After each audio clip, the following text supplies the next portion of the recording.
So we don't actually need the Pope to recognize that all religions have a little truth in them, or to tribalistically take on their practices for like an event where it's like one day only, or something like we're gonna acknowledge you on this one day or something.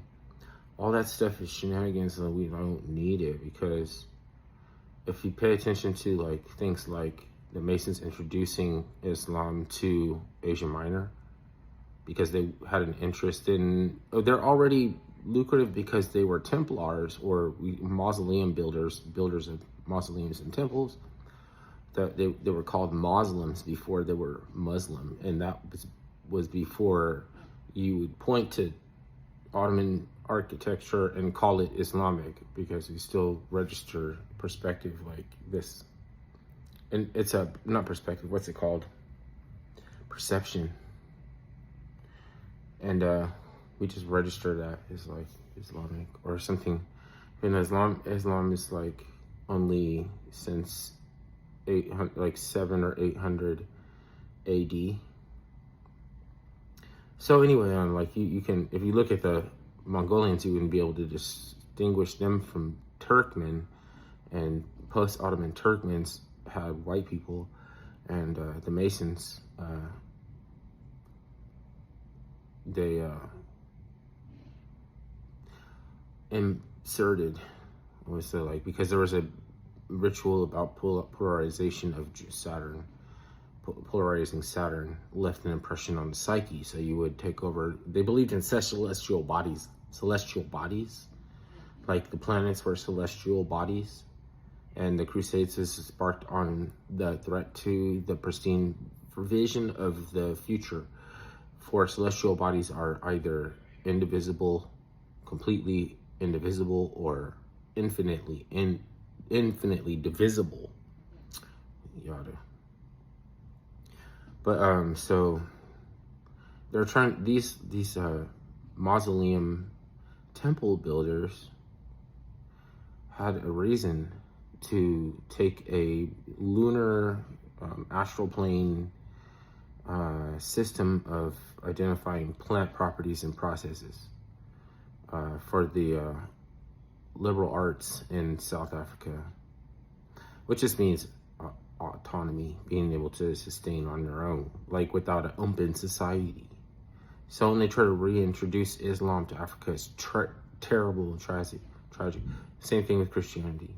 You can't reintroduce something to a place where they knew it as something else before. And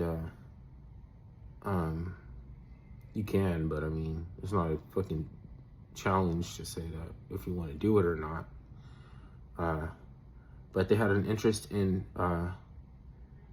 setting up an autocratic caste system, just like they had in India. So it's important for Indians to know that pre-Islamic architecture was just Ottoman Turk. It was just that, like, and for plants to record lunar fate cycles and phasing, they can re-stratify. So there was a botanical roots magic mystery system in South Africa that was used to introduce to the Turkmen in Asia Minor to get their foot in the slave trade, because that is also very lucrative, just like transporting slabs of marble and granite and building temples. To get their foot in the door, they gave them Islam, and they had an operative who was like a white Turkmen who was illiterate, that they sent him and his tribe into Mecca to reverse the polarity of Saturn, to leave an impression on the psyche. That's all they had to do at the time. Before, you know, we have like multimedia now. Back then they just had media. So you can't blame them.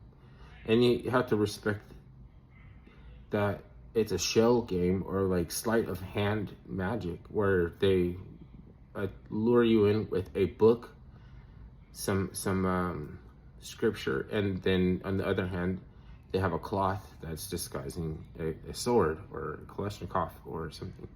So when they bring the people into the book, then they flip the cloth over, and now you are the soldiers and the warriors of that thing. The fucking state has to take advantage of something powerful enough to transfer the unification to their heir. Transferring the unification speaks to the body politic and everybody knowing that it's stable because your leader is strong. He's got an heir. He's got like someone to pass it on to. So you know you're going to be around as a unified facet of hegemonic power in the region. It doesn't have to be all like belligerence. Or I don't know. Like if you know that people are rejuvenating this old tired conveyance to try to spoof on other magic, then you do.